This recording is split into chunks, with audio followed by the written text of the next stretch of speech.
The Last Word with Jonathan Capehart and for Lawrence starts right now. Hey, Jonathan. Hey, Jen, thanks very much. And it was great watching that coverage, seeing those astronauts come back to Earth safely. Truly a historic and wonderful moment to watch. Absolutely incredible. And I just want to call our colleague Ali Velshi and just talk to him more about it because his coverage of it was so incredible. It was beautiful to watch the whole evening. Yeah, but we are going to move on. So, Jen, enjoy your Friday night. Thank you. Have a great show. All right. Thanks. So, remember when Donald Trump ran on lowering prices and no new wars? Voters are now feeling the consequences of those lies. Donald Trump's war in Iran has not only killed 13 U.S. service members and wounded nearly 400 others, gas prices are nearly 40% higher compared to before the fighting started. And today, soaring energy costs because of Donald Trump's war created a nearly 1-point rise in the consumer price index in March. As the New York Times notes, the biggest monthly increase in the consumer price index since the peak of the post-pandemic inflation crisis in June of 2022. Vice President J.D. Vance is headed to Pakistan to try to help Donald Trump find a way out of the war he started and that J.D. Vance was opposed to launching. Two White House officials tell MS Now that Vance has privately voiced opposition to the war for weeks to Donald Trump and top White House aides. The balancing act of publicly supporting Trump's military campaign while privately expressing reservations has left some in Vance's inner circle on edge. Vance's national security team is extremely wary, the official said. So many people are afraid of being on the outs. Here's what J.D. Vance said today. If the Iranians are willing to negotiate in good faith, we're certainly willing to extend the open hand. If they're going to try to play us, then they're going to find that the negotiating team is not that receptive. So we're going to try to have a positive negotiation. The president has gave us some pretty clear guidelines, and we're going to see. The Iranian delegation arrived in Pakistan today, according to Iranian state media. And as talks are set to begin, Iran is making a new demand for the negotiations. The New York Times reports the Speaker of the Iranian parliament added the new requirement, the release of Iran's blocked assets, in a post on X, saying it, quote, must be fulfilled before negotiations begin. The other precondition he listed was that Lebanon must be included in the truce. Iran is still refusing to fully open the Strait of Hormuz in retaliation for Israel refusing to stop its attacks in Lebanon that have killed more than 300 people in the last 3 days. The New York Times reports that only 2 ships went through the Strait of Hormuz on Friday, the lowest number since Iran agreed to a ceasefire. Hundreds of other ships are waiting on either side of the strait, still reluctant to attempt to navigate it after weeks of war. The Strait of Hormuz was always a choke point for Iran. Donald Trump was warned that Iran could close it if attacked.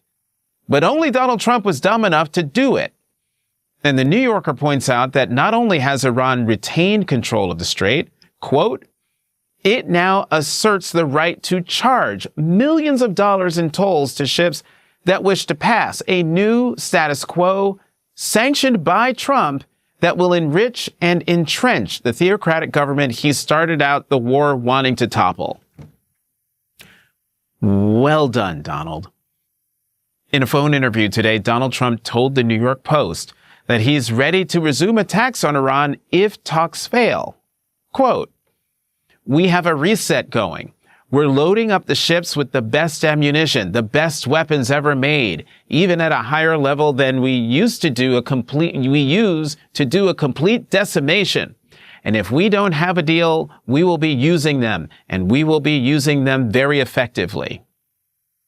And he posted on social media, and I'm quoting, the Iranians don't seem to realize they have no cards other than a short-term extortion of the world by using international waterways. The only reason they are alive today is to negotiate. But what is Donald Trump focused on today? Building paeans to himself. from his $400 million illegal ballroom, now blocked by a federal judge. That's left a gaping hole on the White House grounds. You can see it there. To the construction of a new 250-foot arch that he wants to build between the Lincoln Memorial and Arlington National Cemetery. The White House has not revealed how much that would cost. So while Donald Trump is putting U.S. troops in danger for a war he's losing and crippling the global economy, he's focused on spending more of the American taxpayers' money on gaudy shrines to himself. Donald Trump said this today as he sent his vice president to try to clean up his mess. We're going to open up the Gulf with or without him, but that'll be open. We're going to be, or the Strait as they call it. And I think it's going to go pretty quickly. And if it doesn't, we'll be able to finish it off. One way or the other, it's going well. What's your backup plan if there's no deal opens? You don't need a backup plan. What on earth is he talking about? Nobody believes him. Trump blusters, but the Strait of Hormuz has been closed for more than a month. How many times has Trump demanded the strait be opened immediately? No one is confused about who won this game of chicken. Joining us now, Democratic Congressman Eugene Vindman of Virginia. He is a member of the Armed Services Committee and a retired Army colonel. Congressman Vindman, thank you very much for coming to The Last Word. In a normal administration, we'd be asking about the negotiations. In this administration, I'm just going to ask, what's your understanding of where we are in Iran, and what is Trump trying to get out of these talks in Pakistan? Well, Jonathan, thank you for having me tonight. Look, the answer is simple. We're in a bad position, and Donald Trump is trying to get himself out of a pickle. He started this war of choice about 45 days ago without a real plan. He thought that a bombing campaign would be sufficient to bring the Iranians to their knees, for the Iranian population to rise up. It was based on hope, and all of that has failed. Now here we are in a war where the ceasefire proposal starts with the Iranian proposal, 10-point plan, lifting sanctions. They get to control the Strait of Hormuz, charge fees for the transit. Oh, by the way, we've lifted sanctions on their oil. And the Russians also have sanctions relief. So it's a really bad position for the United States to start negotiating from. And the only thing worse than this ceasefire is, frankly, the war continuing under the management of this president and this administration. I mean, Pete Hegseth has no idea what he's doing, and neither does Donald Trump. And I think we're in significant trouble here. So then what do you think that means for the Strait of Hormuz? What happens? Can that genie be put back in the bottle? Well, it's going to be extremely difficult. The United States, unfortunately, Donald Trump dragged this country into a war without support from allies. He's attempting to badger allies after the fact. He's allowing the Iranians to establish a new normal by controlling the strait. And oh, by the way, they recognize that they're in a strong negotiating position. That is why they're adding additional preconditions, as you described at the beginning. Their assets being released and, Lebanon strikes by Israel being stopped. That's the other thing here, is that Israel is basically an independent actor here. We started the war somewhat aligned on our interests, but never with unified command, never with unified goals. And here they are diverging pretty dramatically, and the position is really bad. I have, frankly, low expectations for the negotiations that are about to start in Pakistan.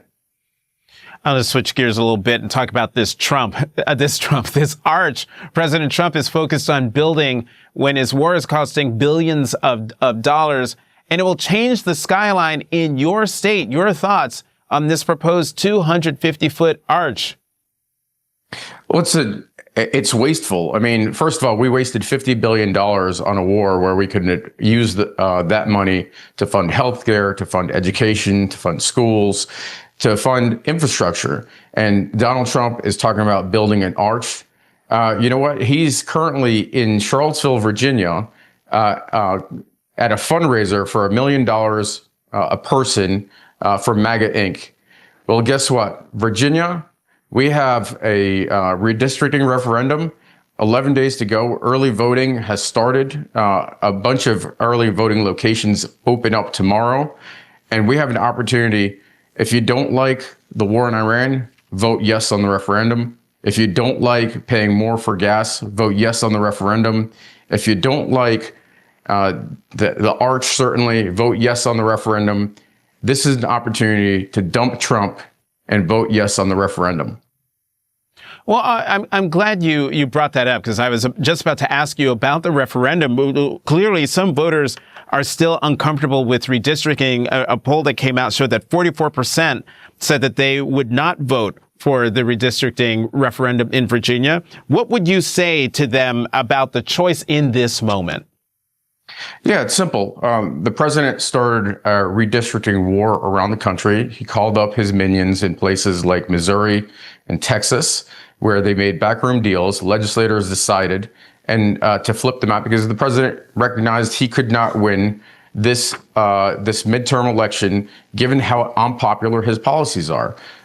He's raised tariffs. He's increased cost of gas. There's a direct line from his actions and what he's doing, this war in Iran, to how much people are paying at the pump. And so what he was elected to do was to control costs, and he's actually skyrocketing costs. And there's an opportunity. This is a direct opportunity for Virginians to take action to control this president. Yeah. If you don't like the direction this country is going in, this referendum is for you to go out and vote to dump Trump, get control of the president when the midterms are won by Democrats, and change the direction of this country.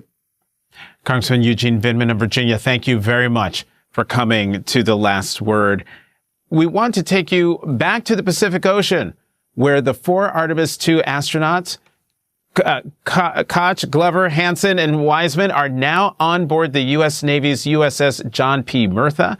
You can see astronaut Christina Koch walking off the helicopter. They will now undergo standard post-mission medical evaluations, and we'll bring you the latest updates as we have them.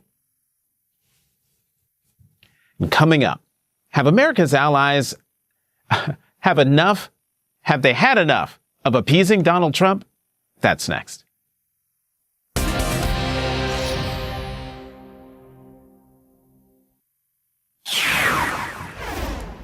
It appears our NATO allies are fed up with Donald Trump. Just listen to what British Prime Minister Keir Starmer told ITV News yesterday. I'm fed up with the fact that families across the country see their bills go up and down on energy.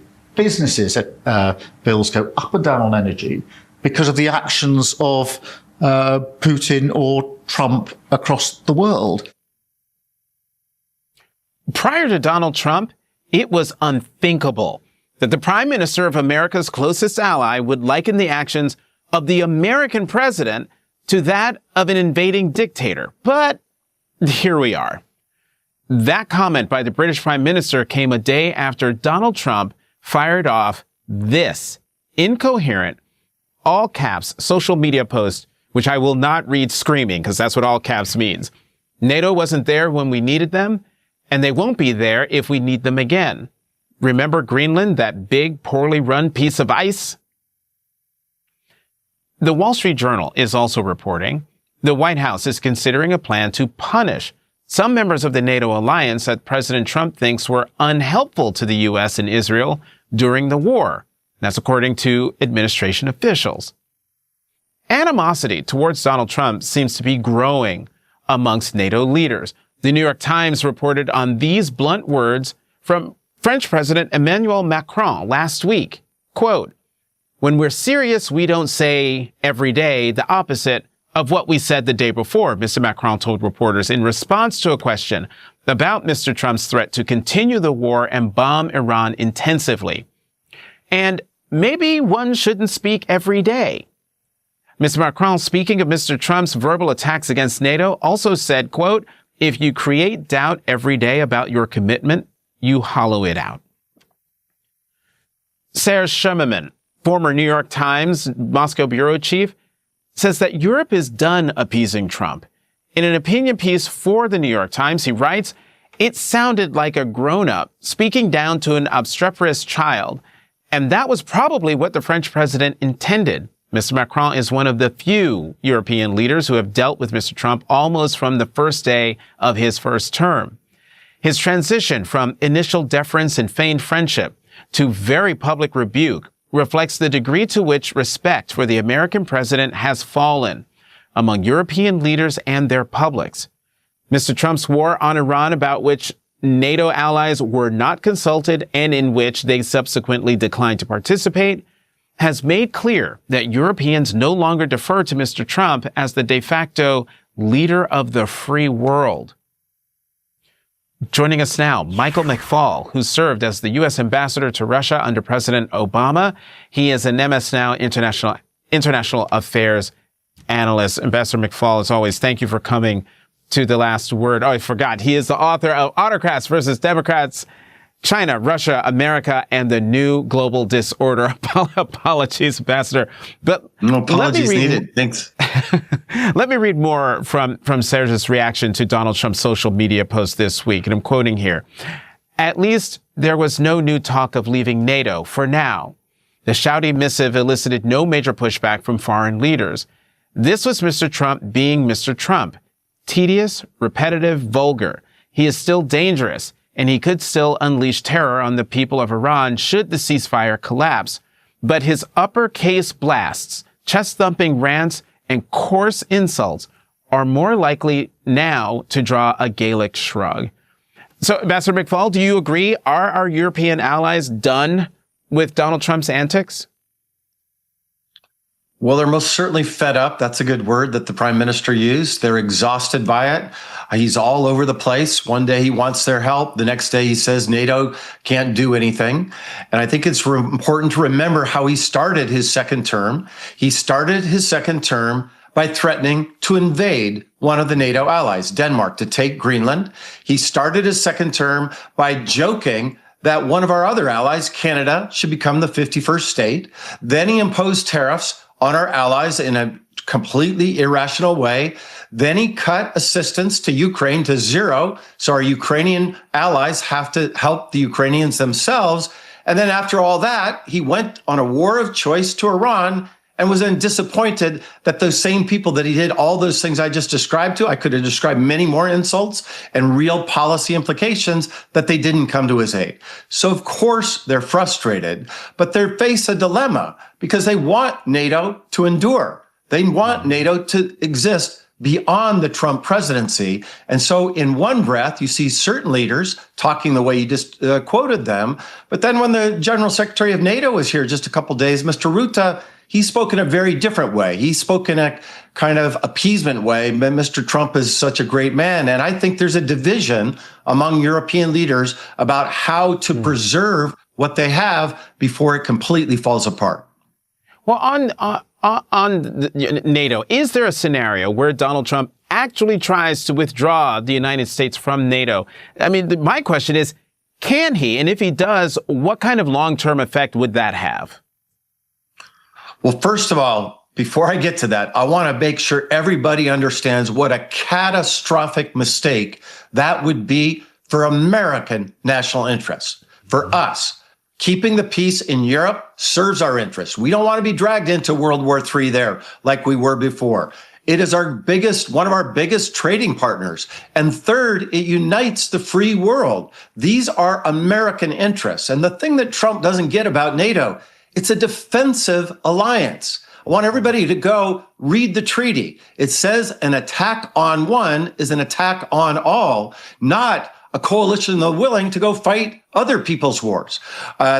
NATO didn't fight in Vietnam with us. NATO didn't fight with the French in Algeria. They didn't fight with the Portuguese in Angola and Mozambique. Even when the UK, the British were attacked in the Falklands War, NATO collectively didn't go fight that war. The only time they fought together was when we were attacked on September 11th. That's what it's for.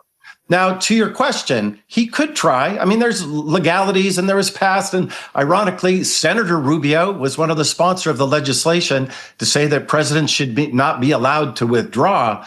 But I worry about something more subtle, moving troops out, stop with intelligence sharing, this gradual grudgery that's happening, this tit for tat stuff. And so it could be 3 years from now that maybe formally NATO will exist, but practically it won't because trust has been so broken by this president. Donald Trump, J.D. Vance, and many of his MAGA allies have put their support behind Hungary's Prime Minister Viktor Orban as a model for reshaping Europe. Let me read something that Bloomberg reports. If polls prove correct, Sunday's election in Hungary will end his 16 years of uninterrupted power after the country grew weary of unfulfilled economic promises and the cost of living crises he has failed to halt. So what would an Orban defeat mean for Europe and for MAGA? Well, first, the fact that we and the Vice President of the United States of America is campaigning for Viktor Orban, who is a close friend and dare I say, maybe even ally of Vladimir Putin, is just crazy. And it drives the Europeans crazy.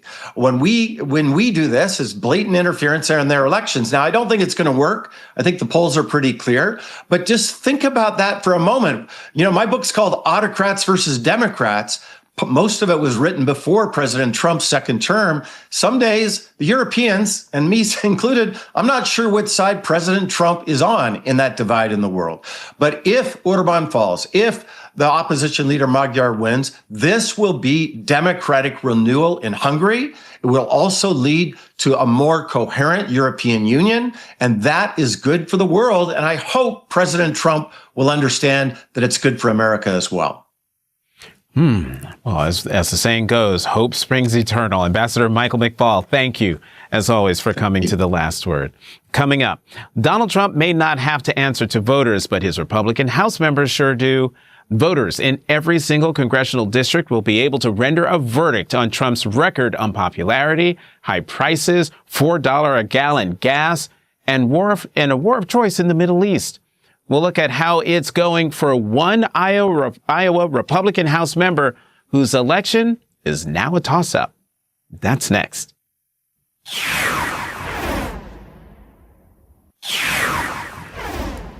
If you want to understand the political stakes of 2026, look no further than Iowa. Because while Donald Trump won't be on the ballot, the consequences of his presidency absolutely will be. Republicans holding a narrow House majority are now tied to an administration whose policies are making life harder on the very issues voters care about most: gas prices, grocery bills, access to health care, and now Donald Trump's war in Iran with real impacts felt at home. Last month, Trump's war reached families in Iowa in a deeply personal way when 6 service members of a U.S. Army Reserve unit based in Des Moines were killed last month while deployed in Kuwait as Iran responded to attacks from the United States and Israel. Republican Zach Nunn represents Des Moines in Congress, and just 2 days after Trump's Iran war took the lives of 6 Americans, Congressman Nunn announced Pete Hegseth's appearance at a fundraiser event called Operation Top None. The New York Times later reported, quote, several Republicans declined to comment on whether the defense secretary should be fundraising during an ongoing military conflict in the Middle East that has so far killed 6 U.S. troops and injured others. But Democrats said the event was inappropriate. Following the backlash, Zach Nunn postponed the event. And that is the backdrop against which Iowa voters will get to choose in November who will represent them in the 3rd Congressional District, a district where Republican Zach Nunn won by just 4 points in the 2024 election. Our next guest, Democratic State Senator Sarah Trone Garriott, is running against the Trump-endorsed Zach Nunn. On the day Trump launched his war on Iran, State Senator Garriott posted, quote, "Iowans don't want another forever war." And that sentiment is now part of a broader moral debate. The Wall Street Journal reports, quote, President Trump earlier this week said he believed God is on his side in the war, quote, because God is good. Secretary of Defense Pete Hegseth, an evangelical Christian, has used religious rhetoric throughout the war, saying on Wednesday that the war effort was, quote, carried out under the protection of divine providence. He drew parallels between the resurrection of Christ and the survival and rescue of a U.S. pilot from Iranian territory on Easter Sunday. And today, without naming Donald Trump or Pete Hegseth, Pope Leo XIV posted, quote, God does not bless any conflict. Anyone who is a disciple of Christ, the Prince of Peace, is never on the side of those who once wielded the sword and today drop bombs. Joining us now is State Senator Sarah Trone Garriott of Iowa. She is a Lutheran minister and the Democratic candidate for Iowa's 3rd Congressional District. Senator, thank you very much for being here. Tell us about your district and about what you're hearing about the Iran war. Well, I'm running for Congress because Iowans deserve someone who's going to make their life better. And that's the work I've done throughout my life as a hospital chaplain, as a parish pastor, as a state senator. But my opponent, Zach Nunn, has done things to hurt my neighbors. He voted to cut Medicaid, which is already closing our rural hospitals and clinics. He said he wants the ACA gone, which is going to eliminate protections for pre-existing conditions, which is going to really impact cancer survivors like my mother. And he is supporting the reckless tariffs 100%. And they've been devastating for our farm economy, but they're raising the prices on everything for everyone. And Trump's war in Iran now is just the next piece of this. It's making a bad situation even worse. We're seeing prices go up at the gas pump, fertilizers rising. It's increased substantially right before spring planting. And then we have that very deep and very real hurt of losing 2 service members from my district. So just down the street from where I live. And that's hurting Iowans. Iowans know they deserve better. And that's why my campaign has had such amazing grassroots support. That's why this is a toss-up seat, because people deserve better. And so if the folks watching at home would like to learn more about my campaign, visit sarahforiowa.com. You mentioned in your response a moment ago about rising healthcare costs. After voting for Donald Trump's cuts to Medicaid, Congressman Zach Nunn said, and I'm quoting here, I think the myth here is that rural hospitals are going to close down. Senator Garriott, has that proven true? It's not a myth. It's already happening. The cuts are going to be pretty significant for Iowa because about 20% of Iowans depend on Medicaid for their health insurance. About 40% of kids and 40% of births are paid for by Medicaid. And so that's a huge piece for hospitals. And if they can't make ends meet, they're going to have to close their doors. And that's impacting healthcare for people all throughout the state, whether they're on Medicaid or not. We're already seeing the cuts having an impact on rural clinics. We're seeing layoffs in our metro areas. And it's just the beginning. You know, Michigan Senator Elissa Slotkin joined you for a town hall this week. What were the biggest concerns you heard?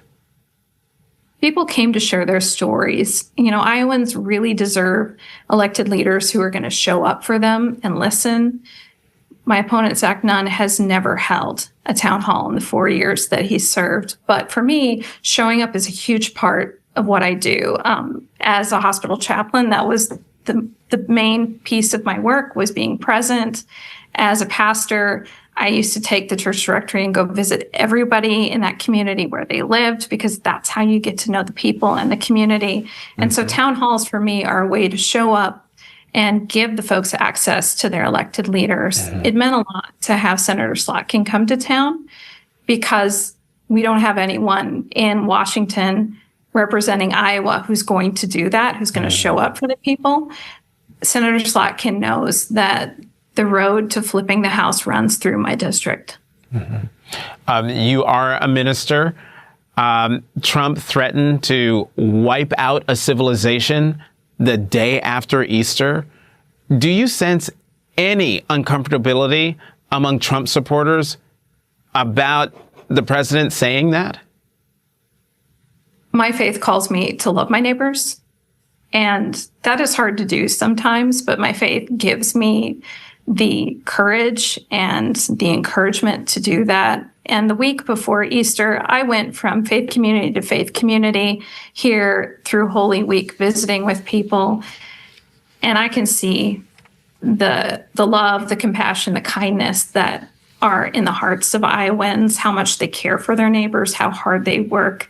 And the president's comments really do not reflect our values. They do not align with where the people of Iowa are at. It was pretty shocking. Iowa congressional candidate, Iowa State Senator Sarah Trone Garriott, thank you very much for coming to The Last Word. Good luck on the campaign trail. Thank you so much. And coming up, Trump lied about lowering prices during the 2024 campaign, and now Americans are paying the price. Inflation surging, sky-high gas prices on the brink of summer, and consumer confidence at an all-time low as Americans start to realize their hard-earned money is at the mercy of the next Trump-inflicted crisis. That's next.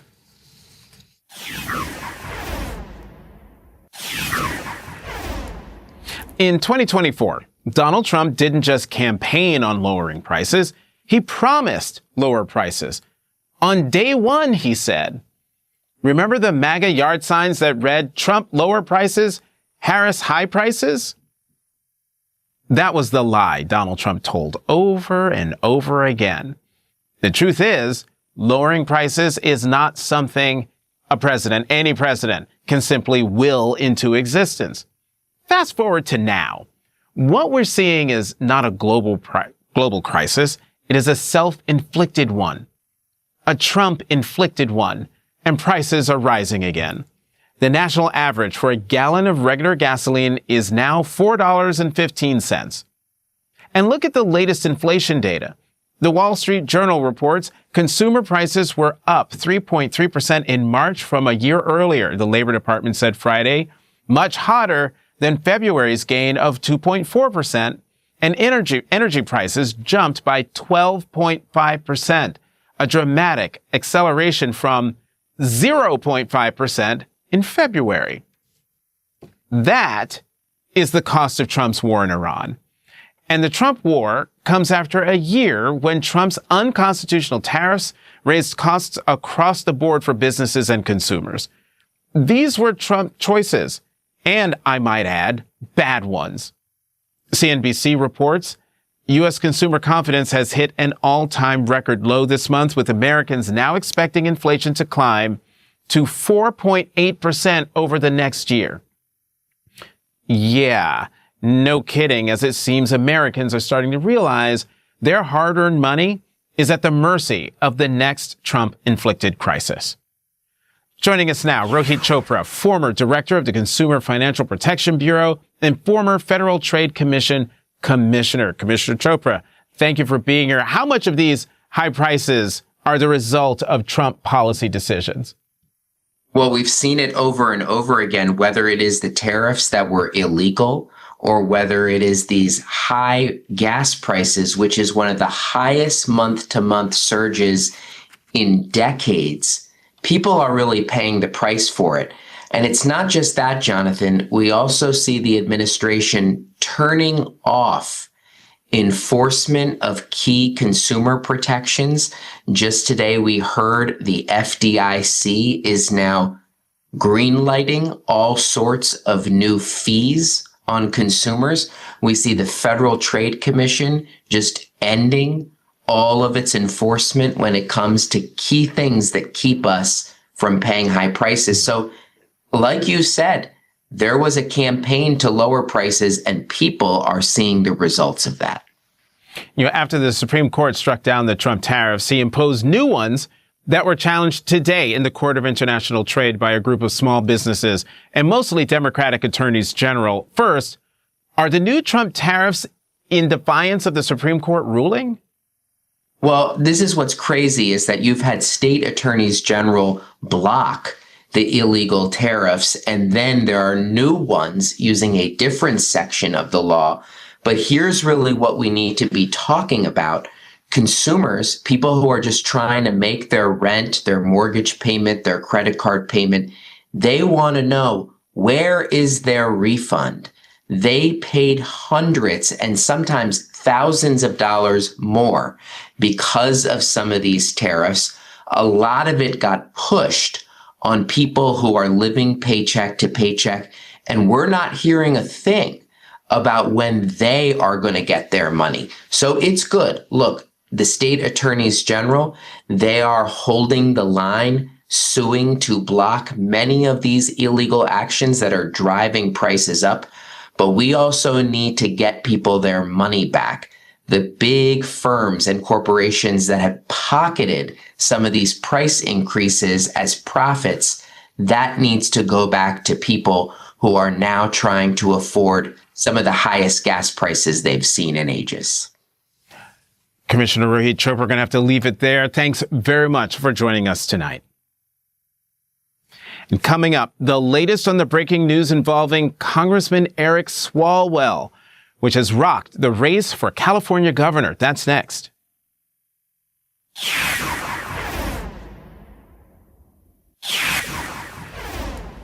Breaking news tonight about a lawmaker well known to the MS audience. The San Francisco Chronicle broke the shocking news tonight. Ex-staffer says Eric Swalwell, candidate for California governor, sexually assaulted her. The Chronicle reports a woman who worked for nearly 2 years for Congressman Eric Swalwell, a leading candidate for California governor, said she had sexual encounters with him while he was her boss and alleged he twice sexually assaulted her when she was too intoxicated to consent. Later today, CNN reported 3 other women who spoke with CNN also alleged various kinds of sexual misconduct by the Democratic congressman, including Swalwell sending them unsolicited explicit messages or nude photos. Both the San Francisco Chronicle and CNN say they saw messages from around the time of the alleged incidents the women describe, and spoke to family and friends who say they heard about alleged incidents contemporaneously. Swalwell has not responded to the specific allegations, but he did provide a statement that said, quote, "These allegations are false." The news has rocked the California governor's race. Swalwell was the leading Democrat in a very crowded field of more than 60 candidates who will compete on June 2nd in a jungle primary in which the top 2 vote getters, regardless of party, will advance to the November ballot. Speaker Emerita Nancy Pelosi of California is among the top Democrats who called today for Swalwell to drop out of the governor's race. Quote, "This extremely sensitive matter must be appropriately investigated with full transparency and accountability. As I discussed with Congressman Swalwell, it is clear that is best done outside of a gubernatorial campaign."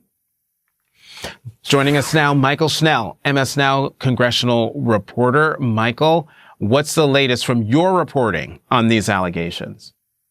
Yeah, well, I mean, Jonathan, the fallout from these allegations, both reported by the San Francisco Chronicle and by CNN, is just continuing by the hour. Eric Swalwell has lost a large number of his key congressional endorsements, including Nancy Pelosi, as you just mentioned, Senator Adam Schiff, Senator Ruben Gallego, a close friend of his, key endorsements that were touted on his campaign page. And now there's the big question of what happens next. We have a statement from House Democratic leadership, Hakeem Jeffries, Catherine Clark, and Pete Aguilar, calling on him to also step aside from this race and calling for an investigation into these allegations.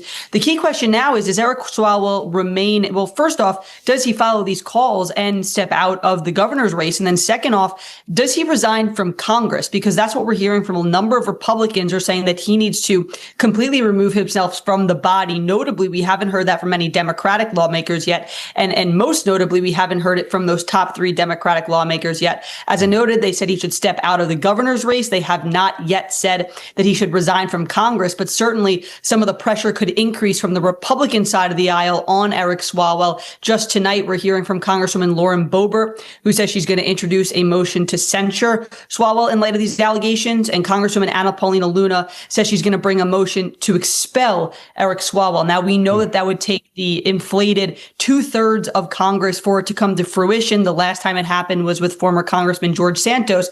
So unclear if it would have the votes for it at this moment, but it certainly underscores the frustration and the disapproval of these allegations against Eric Swalwell.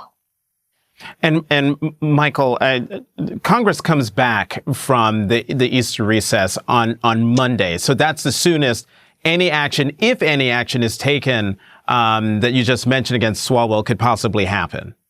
Yeah, so the Senate is back on Monday, but the House will actually be back on Tuesday. So the congressman, there's a little bit more time until there could be action. I should also note, as you mentioned at the top, Jonathan, that Congressman Swalwell has denied any wrongdoing. MS Now has also obtained a cease and desist letter that the congressman's counsel has sent to one of the women who came forward with allegations. But certainly that denial and that cease and desist letter has not stopped, again, those Democrats from coming forward. And it's not just rank and file folks, it's members of leadership and some of his closest allies. So when Congress comes back, when the House comes back on Tuesday, we're going to see if there's any immediate action from those 2 Republican lawmakers or others. It could lead to votes and it could put these Democrats on the record. We're going to see how this shakes out. But certainly after seeing how quickly that the fallout happened just tonight in light of these allegations, we'll have to see where the situation is come Tuesday.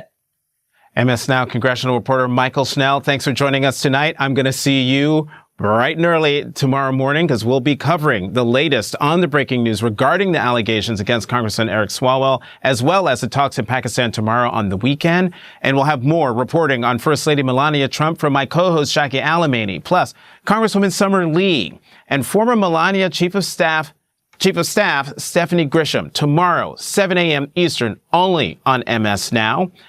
That does it for tonight's Last Word.